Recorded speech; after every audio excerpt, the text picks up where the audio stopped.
د بنو جانخیل عوامو دایمي پل په مقام باندې ناستي مذاکراتو عمل بیګا ناوخته پورې جاري شوی دی. د دھرنې له امله د پولیو د مخنیوي مهم ځنډولی شوی دی. نیټ سروس معطل دی او د چیف جسټس دوره هم ځنډولی شوې ده. د بنو جانخیل عوامو دایمي پل په مقام ناستي د مذاکراتو عمل بیګا ناوخته پورې جاري و. د دھرنې له امله د پولیو مهم هم ځنډولی شوی دی. نیټ سروس هم معطل دی او د چیف جسټس دوره هم ځنډولی شوې ده. بنو کې د دھرنې په برخوالو پولیسو د اوښکو بهوونکي ګیس استعمال هم کړی دی. د جانخیل دھرنې برخوالو د بنو په لوري پرمختګ پیل کړی دی. د مذاکراتو لپاره وزیر اعلی د خپلو دریو وزیرانو سره بنو ته رسېدلی و. د جانخیل مظاهرین پارېدلي دي.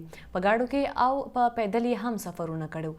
جانخیل سره د یووالي اظهار لپاره نور قامونه هم یو ځای ولاړ دي. تفصیل اخلو د خپل همکار محمد وسیم نه. جی وسیم، تاسو تفصیلات راکړئ په دې اړه.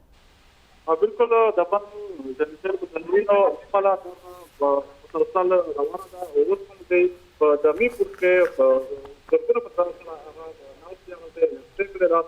بل طرف ته د شپې ناوخته پورې دوی د وزیر اعلی او صوبایي وزرا سره مذاکرات وکړي دي. هغې مذاکراتو کافي کومه مشرق ته تفصیل ده.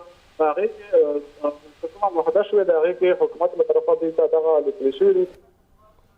موږ خپل همکار سره د رابطې دوباره کوشش کوو. تاسو له خبر درکوو د بنو جانخیل عوامو دامي پل په مقام ناست دي. مذاکراتو عمل بیګا ناوخته پورې روانو. د دھرنې له امله د پولیو د مخنیوي مهم هم ځنډولی شوی دی او د انټرنیټ سروس هم معطل دی. د بنو جانخیل عوامو دایمي پل په مقام ناستي د مذاکراتو عمل بیګا ناوخته پورې جاري پاتې شوی دی. د دھرنې له امله د پولیو د مخنیوي مهم ځنډولی شوی دی. نیټورک سروس هم معطل دی او د چیف جسټس دوره هم ځنډولی شوې ده. بنو کې د دھرنې په برخوالو پولیسو د اوښکو بهوونکي ګیس استعمال کړی دی.